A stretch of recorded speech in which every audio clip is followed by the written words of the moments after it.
Hey guys, and welcome to Break Time. I'm Alex, I'm Ep.1. and thank you guys very much for joining us for episode 1 of Break Time.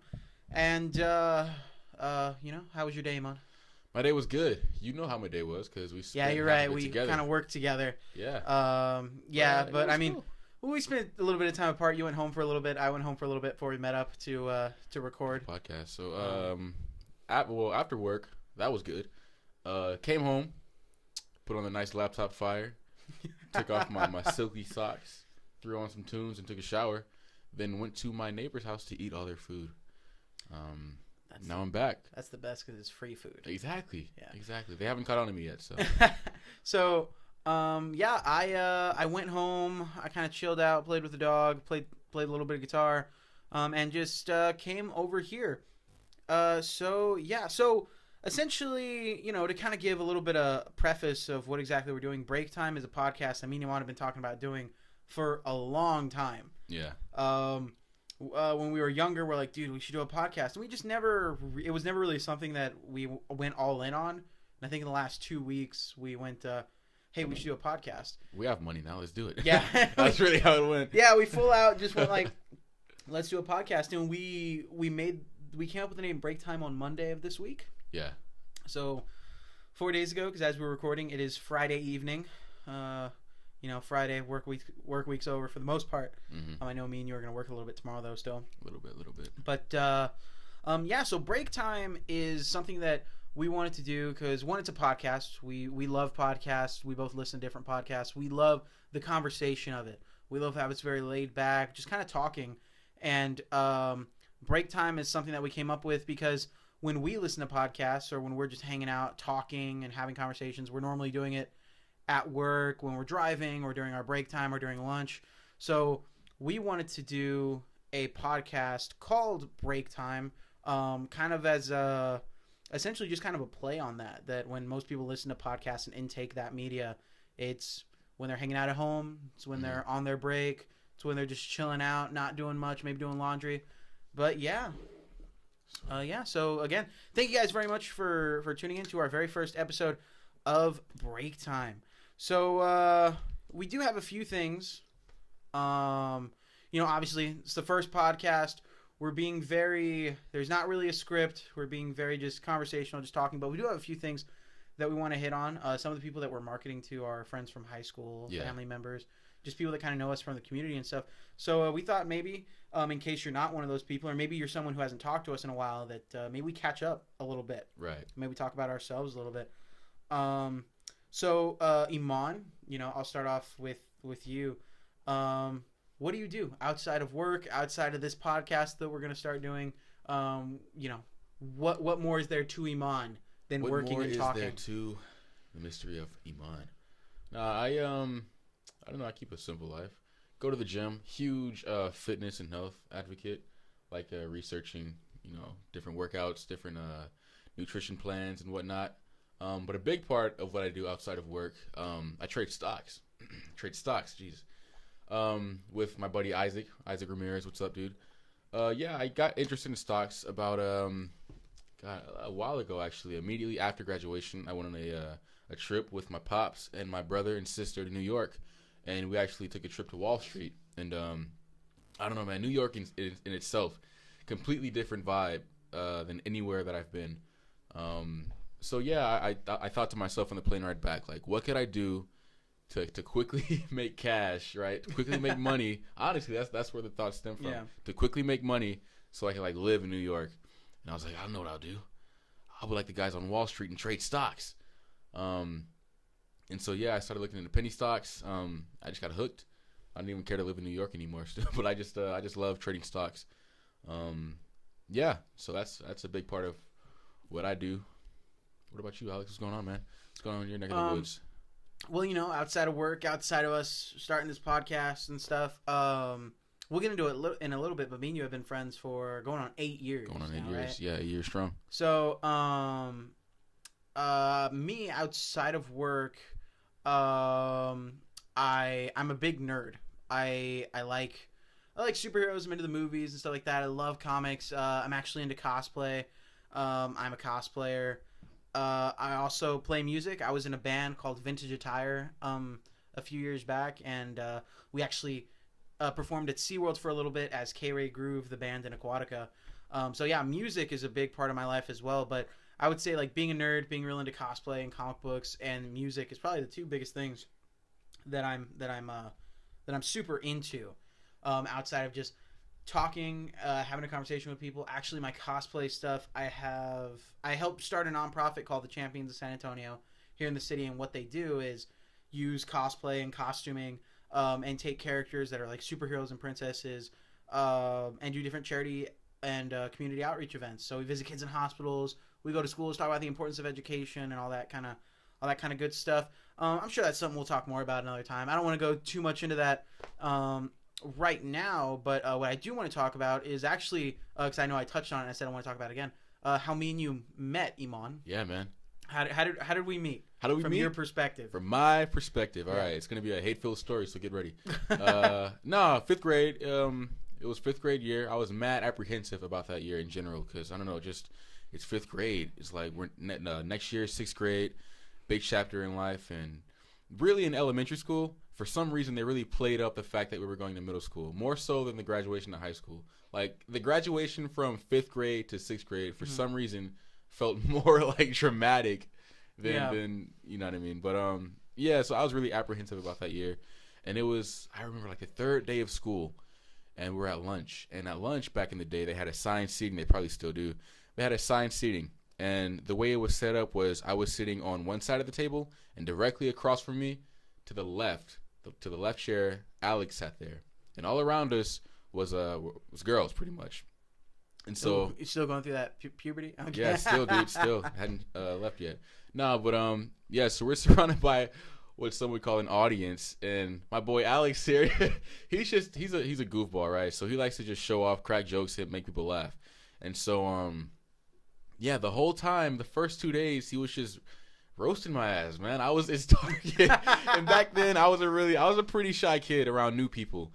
I was really shy. So this kid, this loud, flamboyant kid, you know, cracking jokes and at my expense and making the entire table laugh, I was getting sick of it. So I remember on that day in particular, I was like, you know what, man, screw this shit. I'm tired of being picked on. I'm gonna say something. So sure enough, we sit down for that day at lunch. And my boy Alex, he gets to roasting. Everyone's laughing. And then he makes a joke like referencing me being like feminine or like a girl. Because you had a nice I wore an earring. Yeah, nice. I wore a nice earring. Nice pretty little earring you had going on. I still crank it out every now and then, special occasions. But no, he like referenced me being a girl or being feminine. And I go, hey, man, you calling me feminine? You're the one with the man tits. Like the table starts laughing. And after that, we kind of went back and forth, and I was like, I really like this dude.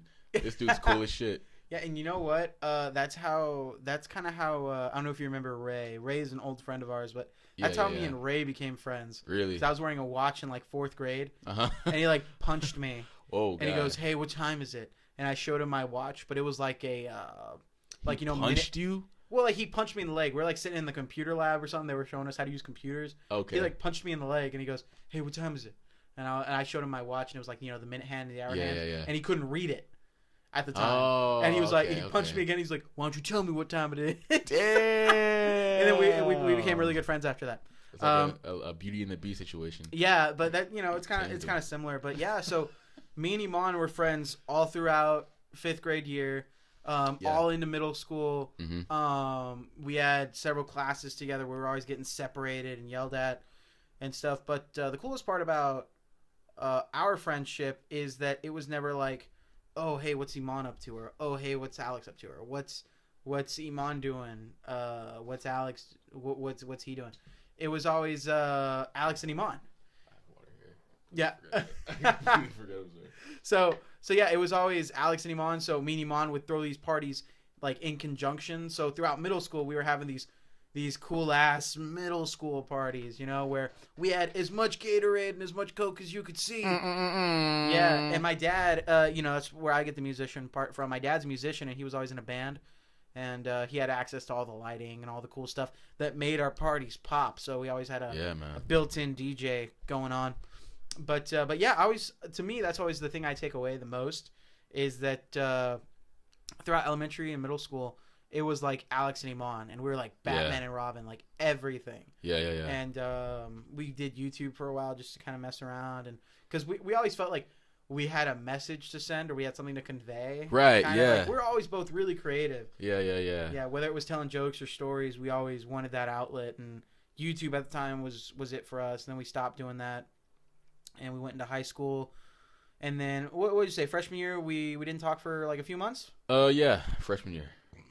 Oh, sorry, that was a little burp. I don't know if the mic caught that. I'm pretty sure it did. I'm drinking a lot of water. I don't know how I burped off water, but anyway, minimal editing. So we're gonna keep going. Yeah. But yeah, we kind of not broke off, but we just didn't talk for a few months.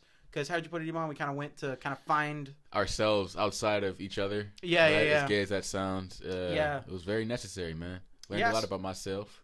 Yeah, so Iman kind of went off and he hung out with some people. I kind of hung out with some people. I was really into the theater crowd and stuff. Yeah. And I was in newspaper and all that stuff because I love talking to people and interviewing people and having a message to convey. So that was always my thing. What were you doing in high school? I got really, really big into sports. And that's when I discovered, weightlifting. Weightlifting and fitness in general, like I said, is a huge part of my my life now. Like I've competed in boxing, I've won CrossFit competitions, and that all started from sort of branching off and doing my own thing. The summer after 8th grade year and a few months into 9th grade year. So it was a weird part in both of our lives, right? Being away from each other.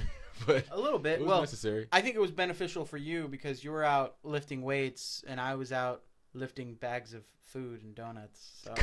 Here you go again, dude. Here you go again. Yeah, no. I always say this. A big part of the dynamic of Iman and I's friendship is that Iman's amazing, and I let him know that, and I'm just down on myself all the time. Yeah, man. Yeah, just like you have a really nice, deep voice, and I sound like Adam Sandler's son. Oh. So, anyway, what the heck? So throughout, what? Towards the middle of freshman year, we started talking again. Yeah. And we started hanging out, but it was like nothing had happened. It was weird. It's like getting knocked out. A lot of times when you talk to somebody that's been knocked out, they won't remember actually being unconscious. You know what I mean? They could be out for 3 or 4 days and feel like 5 seconds to them. And that's how it was when we started hanging out again. Yeah. From the second you said hi, it was like, "What's up, bro?" Yeah, it was like nothing. Yeah. Like nothing had happened. Like there was no time that passed in between. But yeah, and I always found that really interesting because I feel like in high school the dynamic is so weird with your friends. Yeah. Because in high school it always feels like I know we've had this conversation before, but in high school it never, for me anyway, it never felt like you had a lot of friends after you took a look at it. A lot of people are in high school, and I've talked to a lot of people and they've kind of verified this, so I feel like it has some weight what I'm about to say. But a lot of people are like, yeah, I have a lot of friends in high school. Yeah, I'm with this crowd, I hang out with these folks, they're awesome, and we're great. We get along. They're like my brothers, my sisters, and all that. Yeah. And you ask them like, well, what have they ever done for you? Like what? Like do you think they're the person you can call on if something happens, or if you need a ride somewhere, or you need to bum some cash, something like, are those people you can go to? Yeah. And a lot of people are like, no. Mm-hmm. So then once you take a look at that, you realize you have a lot less friends than you did. A lot of empty relationships. Mm-hmm. A lot of empty relationships. Yeah, and I always notice that, especially with the friendship that we have. Yeah. Because that was never an issue. Mm-hmm. If there was something you needed or something I needed, or like I needed help with something, we could each kind of call on each other, and it was like it didn't matter when. Yeah, and you would let me know that all the time, dog. You said it a few times, like on car rides home. You'd say randomly, "Hey, Iman, man, I just want to let you know, dog. If you called me at like 3 a.m. and said that you got kidnapped by the mafia and needed me to come pick you up, I would do that."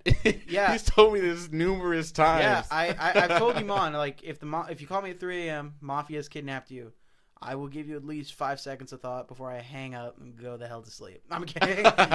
Right. No, but no, like legit, because me and Iman we've had that relationship, and I've come to realize that throughout high school and kind of like throughout my life, even now, like if I think about the people that are like legit, like friends, people that I can count on, Mm-hmm.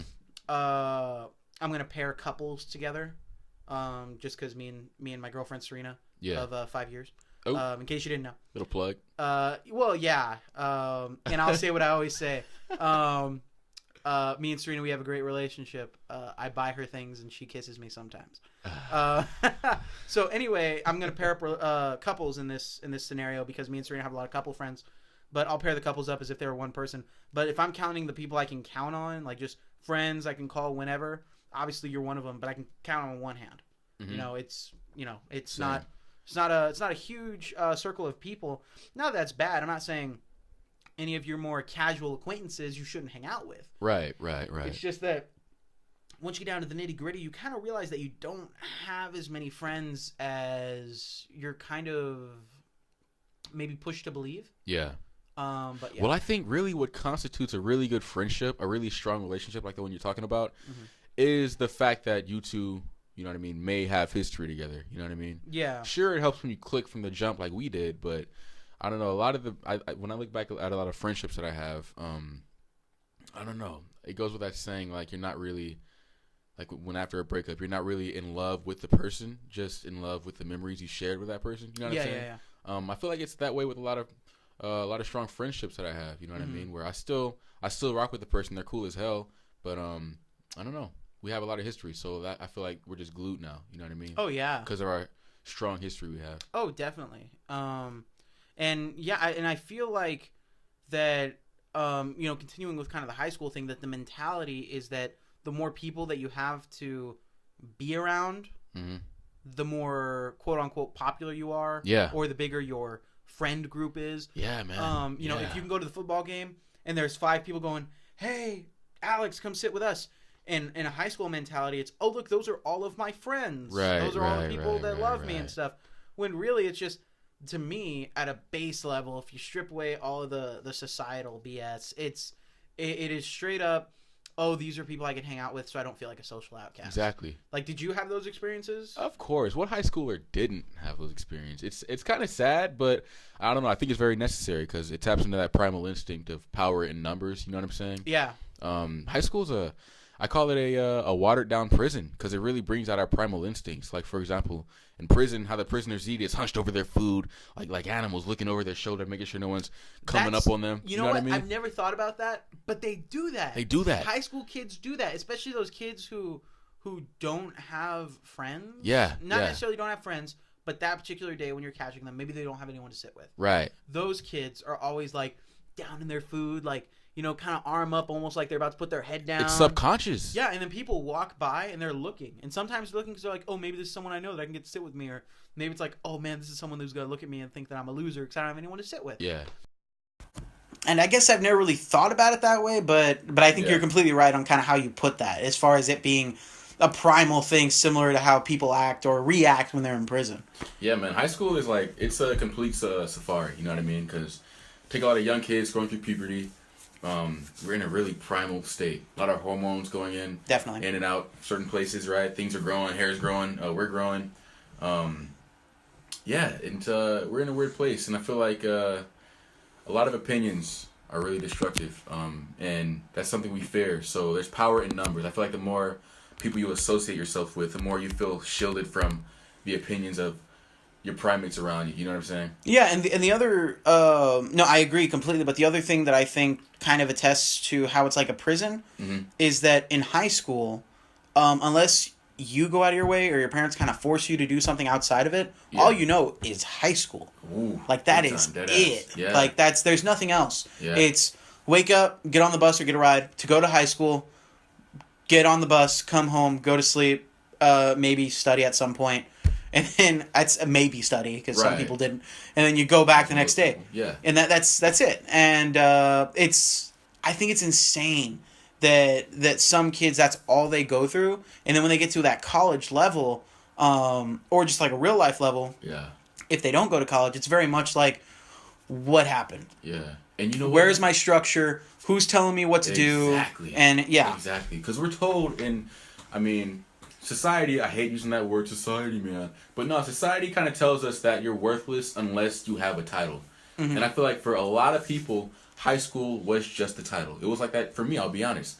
I was a high schooler, so I didn't have to do much. I still worked and everything. I still was active, but as long as I was a high schooler, I felt fulfilled because that was my title. Yeah. But I ran into a big problem when I graduated. Mm-hmm. And I was like, what's my role now? What am I? You know what I mean? So you got to do real soul searching. And a lot of those students I went to college, I know when they graduate college, it's going to be the same problem. You know what I mean? Yeah, because high school is structured, high school and middle school, I think, even elementary school, I think, is structured to be like that. Yeah. Because what you have is, obviously, you're in middle school and you start off, you're in 6th grade. Mm-hmm. Then you get to 7th grade, then you get to 8th grade. And every grade is like, oh, you're this much closer to high school. Yeah. Yeah. That's the grand finale. Yeah, it's like you're this much closer to high school. You're this much closer to being in the place where you're preparing for college. Yeah. Then you get to high school and you're a freshman. Boom, you have a purpose. Mm-hmm. You're first in. Mm-hmm. You're a freshman. You're at the bottom of the food chain. You got to work your way up. That's what it is. Yeah. And then sophomore year, you're in that mid position where you're about to be a junior, where you can go off campus, where you can do this, where you can do that. Right. You know, you have all those things that is the next step, the kind of next evolution of school, obviously. And then that whole time, they're kind of like, well, next year you're going to be a senior. This year you're going to be a senior. And then finally, what happens? You're a senior. Right. And then you're a senior. You're top of the food chain. You're going to the assemblies, and the principals are like, it's you. You're the big thing. Yeah. You have to show the example. So you have purpose. Yeah, man. And then you're like, oh, work on getting this scholarship. Work on getting this grant for you to go do this and that. And then you get out. You walk the stage. You collect that. And then even if you go to college, you still got to deal with real life. And once you get to real life, you're kind of like, there's no set goal for me. And I know I dealt with that when I got out of high school. Mm-hmm. And I don't know if you did. I feel like it's healthy. It's a healthy dose of reality. You know yeah. And then but the thing is I feel like this kind of goes all back to high school. I can't stand, at least in Texas, I don't know how it is other places. I'm assuming it's probably very similar.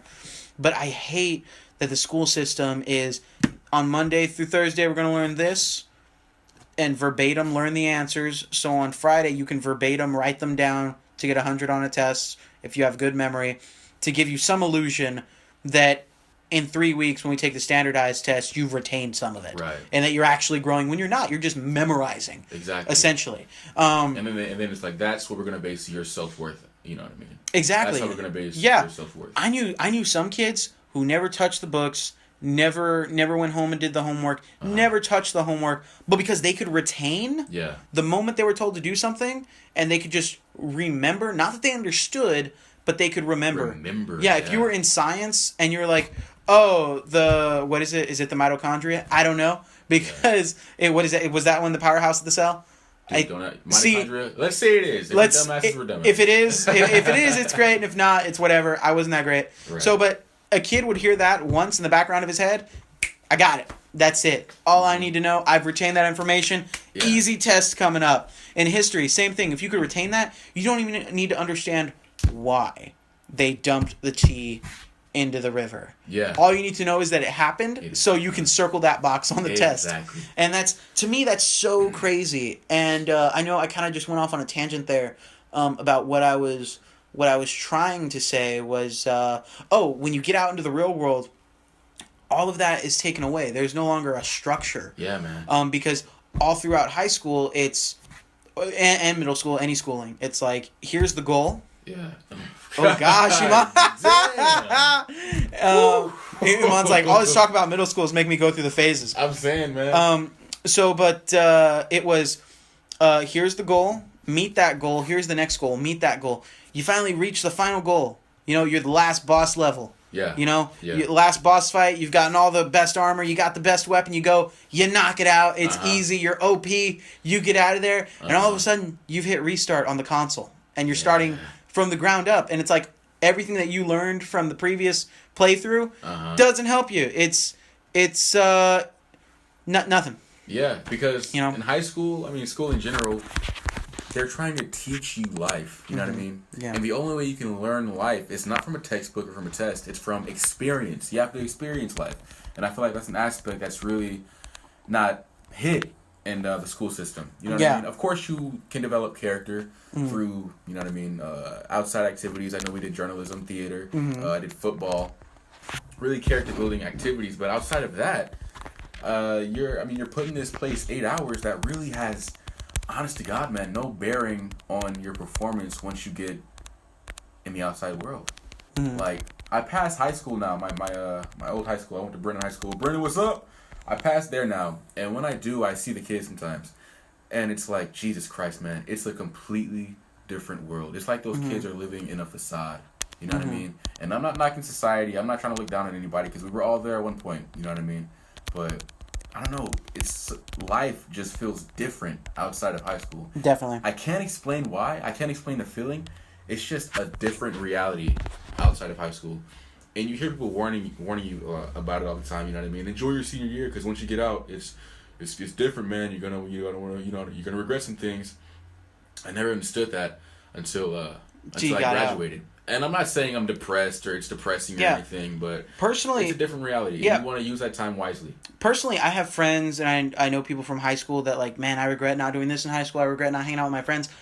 Do you have any regrets like that at all about high school? No, man, I think I made the most of it my senior year. I think I got all that shit out of the way. Yeah, I personally, I don't. Yeah. Like, I regret nothing. And I understand there are things I didn't do. Like, I didn't go to prom. I didn't go to all the parties. I didn't do that. But that wasn't because I was like, man, I can't do those things because I don't have a date. Or I can't do those things because I was too scared to do it. I just didn't want to. That was the weirdest thing to me, dude. Yeah, I didn't want to do those things because it didn't appeal to me. Yeah. Because I think, and I know we started having these conversations in sophomore and junior year, that because that's when I started getting really. I was young when I started the nonprofit that we're working with right now. Yeah, man. Yeah, I want to I was super young, so my thing was I was dealing with a real life thing, a real world thing, and I was visiting sick kids. We were talking to people about helping out our nonprofit and everything. So I was doing something. And then I would get to school. You had actual meaning. Yeah. And then I would get to school and it would be like, oh, did you hear that so-and-so did this with so-and-so? Or that so-and-so pissed off so-and-so because of this? And I was like, I don't care. Yeah. Like, this has no effect on my life. And I tried to tell people, I was like, none of this matters. Like, I mean, like, maybe I shouldn't have done that when I was younger because, of course, maybe they had to go through their high school years. But for me, I was like, guys, what are we doing? Like, stop it. Like, it's so weird how you grew up so fast, man. Because I'll be honest, the reason I don't have any regrets after high school is because I have a fear of missing out on things. And coming up all your life, you hear it's all about prom.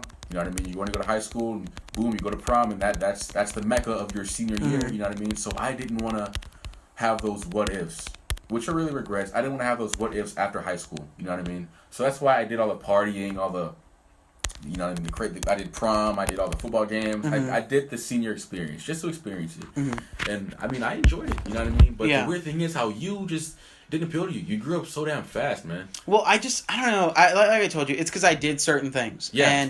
And I was in certain things, and at the time around high school, I had some deaths in my family as well.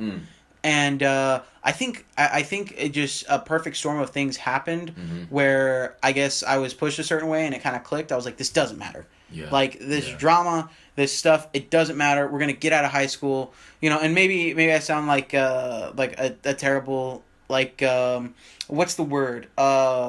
Is it pessimist? There you go. Yeah. Maybe I sound like a terrible pessimist, and I'm just like, none of this matters. Get out of here. Our life means nothing. Just go collect your paycheck and die. You're not saying nothing. No, I'm not saying that. But for me, genuinely, I was like, this stuff kind of doesn't matter. Like, doesn't matter unless it's like I can understand the football guys. Football mattered to them. Yeah, we're not knocking any of you hardworking students who see that your future is based heavily in education. Like doctors, lawyers. Yeah. Do your thing, guys. Everyone, do your thing. Oh, no. I'm not saying the education didn't matter. Your education matters. Yeah. And but people who were in football, that mattered to them. Yeah. People who were in band, it mattered to them. People who were in theater, they wanted to go on to do that in college, it matters. Right. So, But for the people that were there that were like, oh, did you hear about this happening? Did you hear what so and so said on Twitter? Right. Did you hear that we retweeted this photo of this kid and now the principals are getting after everyone? Mm-hmm. Which they should if they're, I guess, if they're causing an issue, a real life issue. Mm-hmm. But my thing was people were so wrapped up in the drama of it.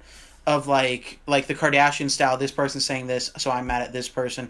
This person's depressed because so and so broke up with him over this that happened at the football game that so and so said in the back room during the assembly, and I'm just like, I don't care. Yeah, and it's you're like, so dumb. You're like, I just talked to a 6-year-old that's gonna die next month.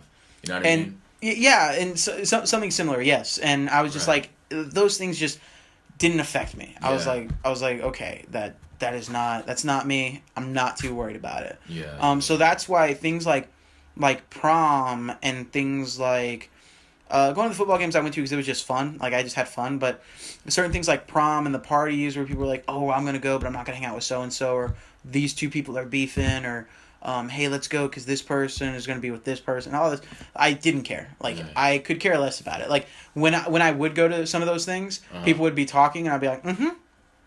Like I was just like, yep, mm-hmm, yeah. Because I just out the other. Exactly, I didn't care, and I was at a point where like, why am I wasting time going to certain things, if it's not gonna matter, if I'm not retaining anything, or if people are just talking about BS. Now, don't get me wrong, I definitely hung out with some great people that I had meaningful conversations with, and I had fun with. Yeah. But the majority of the things that were happening on the weekly, I didn't care about. Like it just wasn't me. It wasn't something I wanted to deal with. But yeah, to kind of round up this kind of thing about high school, it's just that, man, a lot of people just have an experience in high school, and at the time when you're experiencing high school, and I remember because my dad told me this, and I'm not sure if your parents told you, but it's like a lot of people told me like, man, this seems like it's your life. It's gonna seem like this is everything, and this means the world. Yeah. But it doesn't. This is not. God. Yeah. I've never heard words more true. Yeah, I had a bunch of people tell me that, and I was like, "What the hell are you talking about? This means everything." And then it's the only world you know. Yeah, exactly. And to kind of segue into another topic I kind of wanted to hit is that's all you know in high school, unless the few people who would go out of their way to get a job, and who would go out and go work at fast food, go work at SeaWorld, because if you're listening to this and you don't know us or you're not in our area, we're in San Antonio, Texas, and our community is kind of around the SeaWorld area, and a lot of kids that we know from different high schools worked at SeaWorld because it was accessible. Yeah. It paid well, and it was a good summer job because they're seasonal. Yeah, easy to get into. Yeah. So those kids, I felt, always had a little better understanding of what they were working towards, or what was going to happen to them if they didn't work towards something. Yeah. Because there's a real world aspect to it. There's a thing going on where they're like, this is the real world, and high school is kind of my stepping stone into the real world. They had a better grip on that than everyone else. And obviously, like I said, finishing the segue into the next topic, break time is about us kind of taking a break from our jobs. Yeah. And everything. That's kind of the whole segue. Yeah, that's kind of the whole thought around it. So one of the things that I want to talk about right now, me and Iman work for my dad's water filtration company, and we're both in sales right now currently. But we've got a pretty good job. It's going good. But I want to kind of segue into some of our past job experiences, and kind of how maybe that shaped you into the person that you are with your job, and that kind of stuff. So Iman, I want to start off with you. What was the first actual paying? You had to bring an ID. You had to sit through an interview. Okay. What was the first actual job? Not cutting yards, not picking up dog doo-doo. Actual job. Man,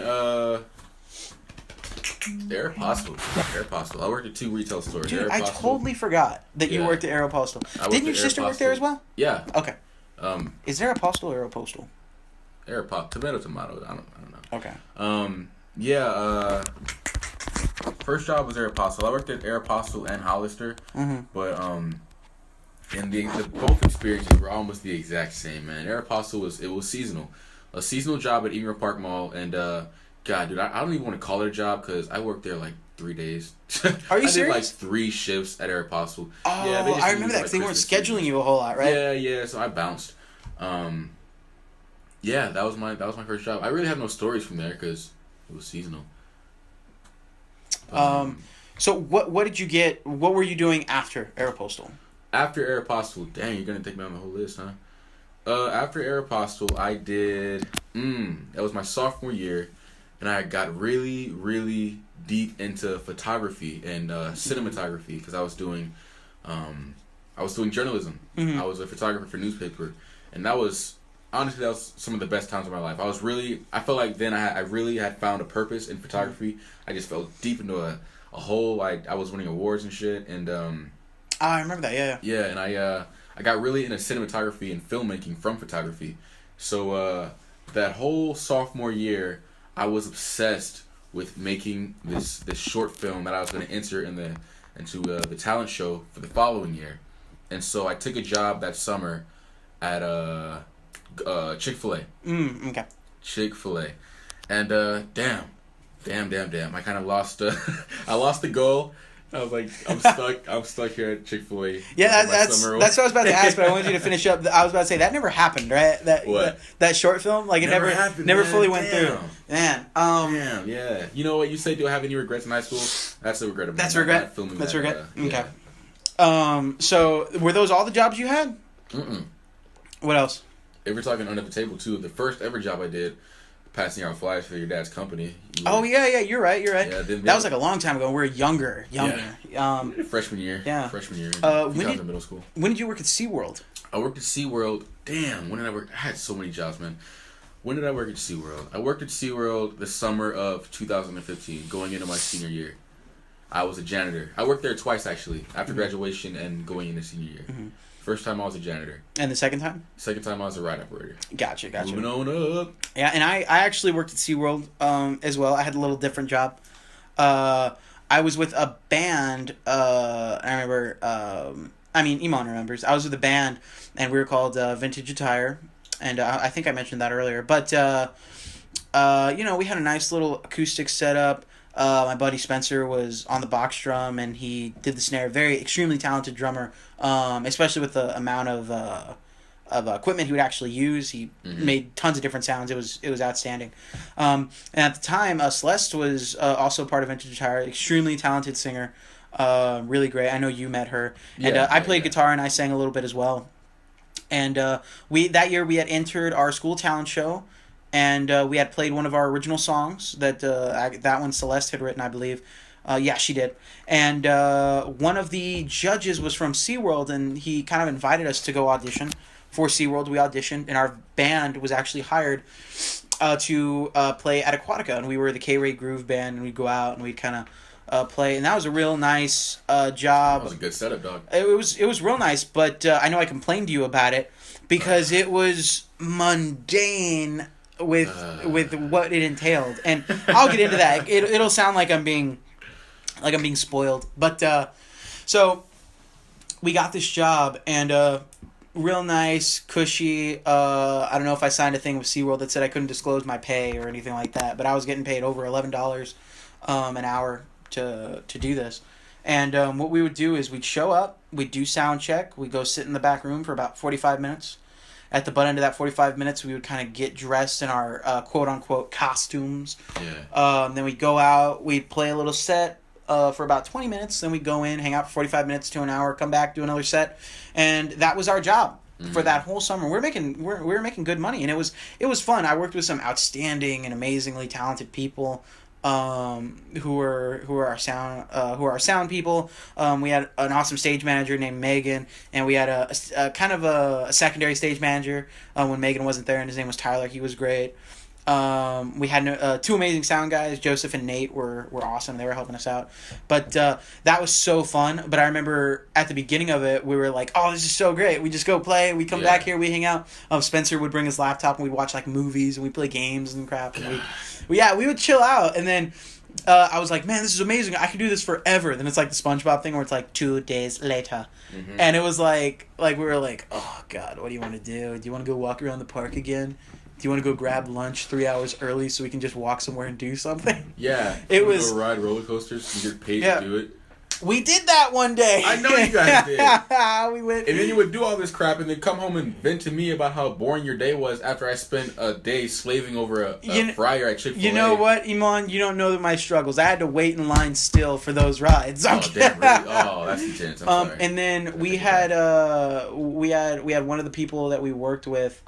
I can't remember if he has any affiliation, so I don't want him to get in trouble in any way. But we had one person that we worked with that took us to go see some of the shows during our break. Yeah. And it was awesome. It was funny. And I'll be honest, those days happened and they were great. They were fun, but they were far less. I would say there were probably 6 of those days out of a whole summer where it was really just sitting in a room. I'm not trying to justify that I had a great job, and sometimes we just get kind of boring waiting around.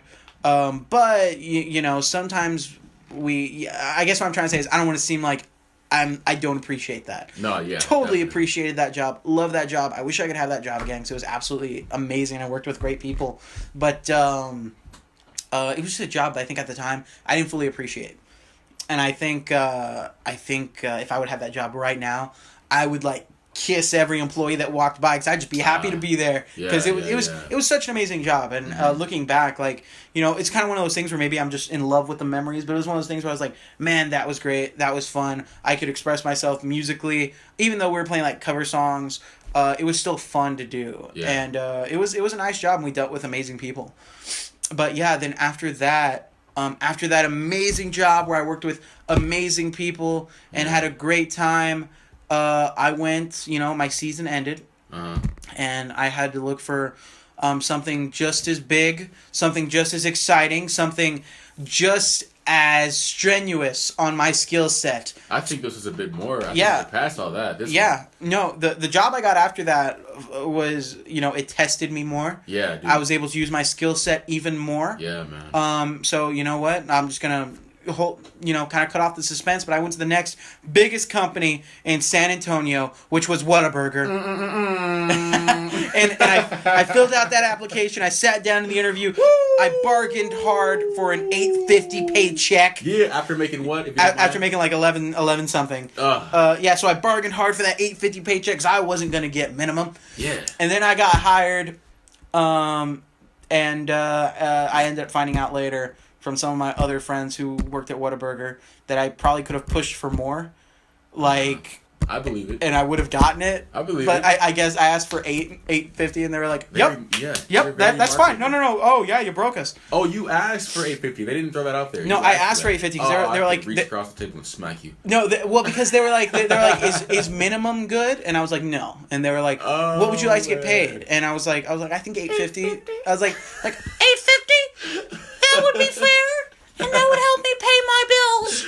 God. So man, I asked for $8.50. Yeah, later I found out I should have asked for more, and I could have asked for more. Not saying I would have gotten it, but live and learn. Yeah. So I worked at Whataburger. I took orders. I carried out food, and it was extremely, extremely terrible. Yeah. All the people who worked at Whataburger are great. The company of Whataburger is great. They're very family oriented. They're very much we're all a team and stuff. It's fun. But it's the people that you deal with that are crap. Mm-hmm. And I'm really glad I had that experience because I feel like it was humbling in a way. Yeah. I know definitely. I know you said this before, but I think every high school age and or college age kid, if they haven't done it, should definitely work in fast food. Should work in fast food at some point because it's one of those things that's just trial by fire. Just do it, get it over with, get the experience, learn. And that is it. You know what, man? I think everyone else also, at least one point in their life, experienced sales. Sales? Because I think so. Because it takes real character development to be a good I was about to say, you know what? Even because obviously, me and Mom mentioned earlier, we're both salesmen right now. Yeah. Oh my God, it's grueling. Yeah, but I do think that, I don't know about being salesmen. I think that they should have something. Man, I don't know. Maybe you're right. Maybe there should be something. You know what? No, I think. Oh, sorry, another little burp. I don't know if the mic caught that. I'm chugging water. Melting. And anyway, but I know sales is the extreme of it. But I think everyone should be exposed to maybe something like a newspaper. in school. Ooh, okay, because that also. Yeah, that's where the biggest skills that I use in my life are talking to people, getting information, and relaying information. Yeah. That's what I do for my job as a salesman. That's what I do for my nonprofit when I'm talking to people about our mission and what we do, and to help solicit donations for it. Yeah. And then that's just what everyone does on the regular, in a daily. So. Yeah, but you can balance a newspaper. That's not a commitment. I'm talking about after high school, mind you.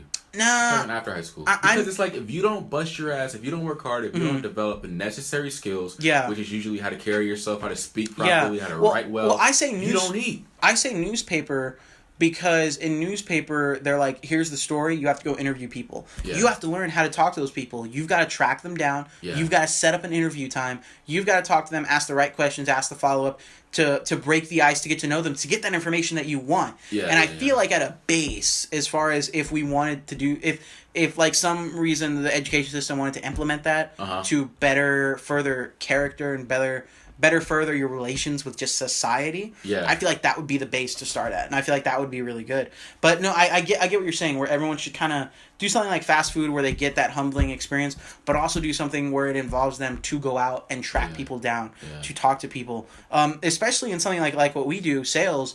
How many houses do we walk up to and we knock on the door and it's like, nope, don't want none, or, oh, I'm getting hit up by sales guys, so leave me alone. Right. And just in general, it kind of takes in modern society, it kind of takes some guts to talk to someone you don't know. Oh yeah. Especially to go to their domain, right? Walk into their property and try to sell them something, $1,000 unit or $5,000 unit. That takes guts. Yeah. That takes guts. Yeah. Disclaimer: not saying that those are what our prices are on anything. Right. Just just saying, to ask anyone to solicit anything. Yeah. You know, whether they're buying solar panels or whether they're buying a water softener system or whether they're buying a Kirby, whatever. Vacuum, yeah. It's kind of, I don't know. I think it takes a different person in this era to do that. Yeah. Because like right now, like kind of going back to high school, man, if I was, and I'll be honest, I'm guilty of it too. If I was sitting at lunch and I'm talking to my friends, some random guy just comes up to me and starts talking to me, I'm on the defensive. Boom. I'm like, what are you doing? What do you want? Why are you talking to me? Yeah. You know? Yeah. And,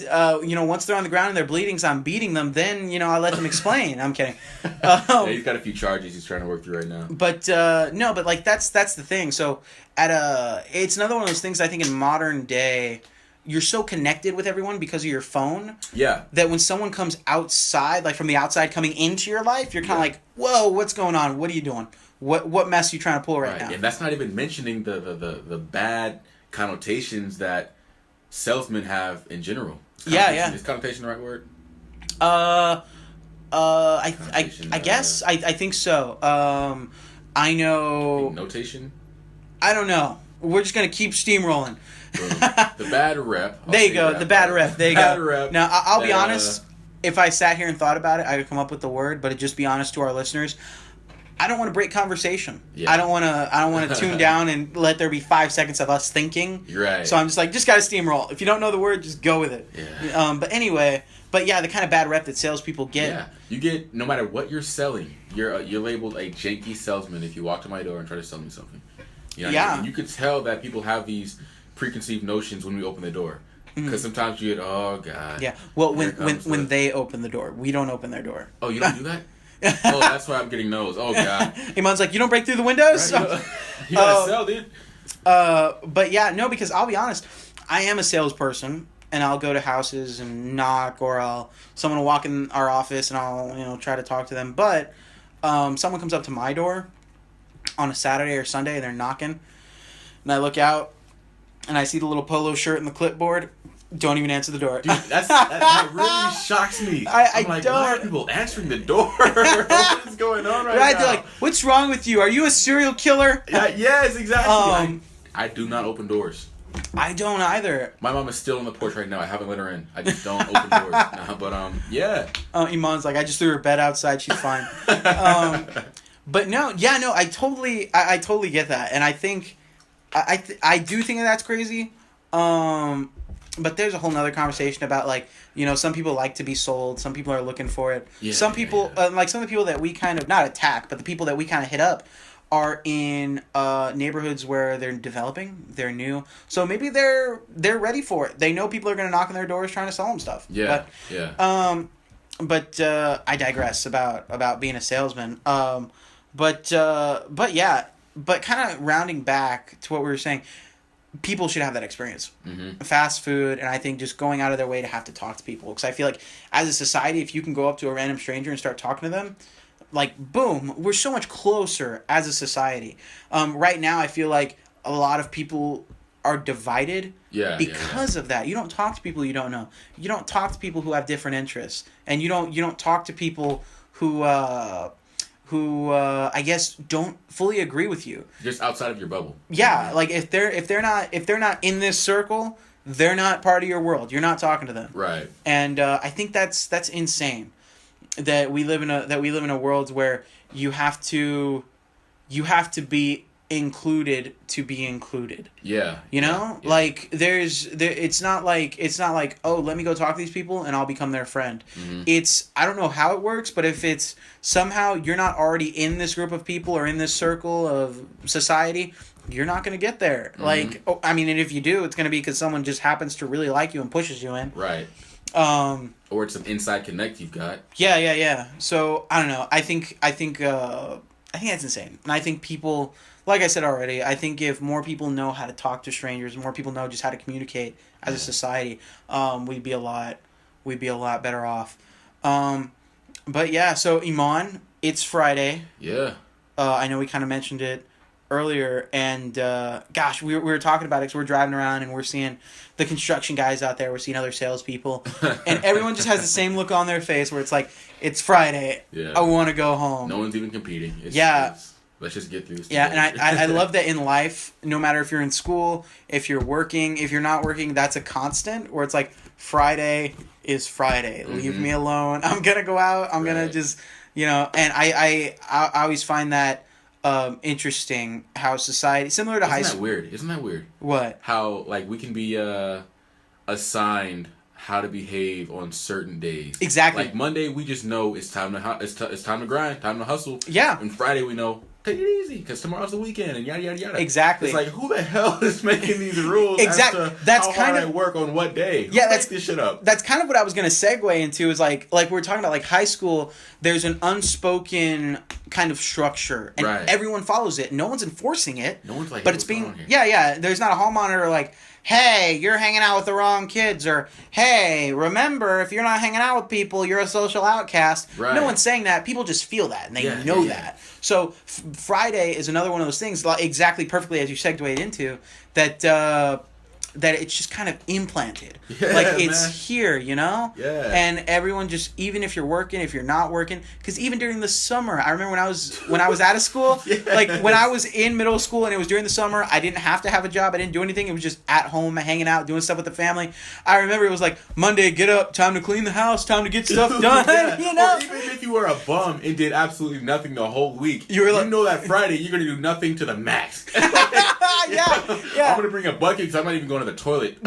Just chill, dude. Yeah, it's like if you're a busybody, on Monday you got to get up, you got to do stuff, and then on Friday you kind of chill out. Maybe you don't brush your teeth 45 times.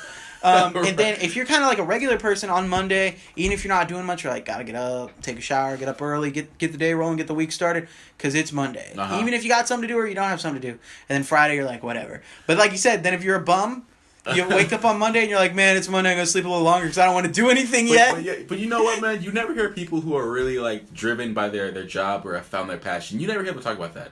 I think truly everybody sort of who doesn't like the situation they're in just doesn't want to do much. You know what I mean? They don't want to be involved in anything. And I think the weekend and Friday and Sunday is kind of like an excuse to just not do shit that we all have. Yeah. You know what I mean? Because the people that I talk to that enjoy their job, they'll say, what day is it? Oh, it's Friday? Oh, it doesn't matter. I still put 16 hours in the office. You know what I mean? Yeah, because they love work. They love what they do. Yeah, they don't mind doing it. Oh, yeah. And I think maybe that's a societal thing that people keep on and put up with because we're trying to avoid, like, the purge.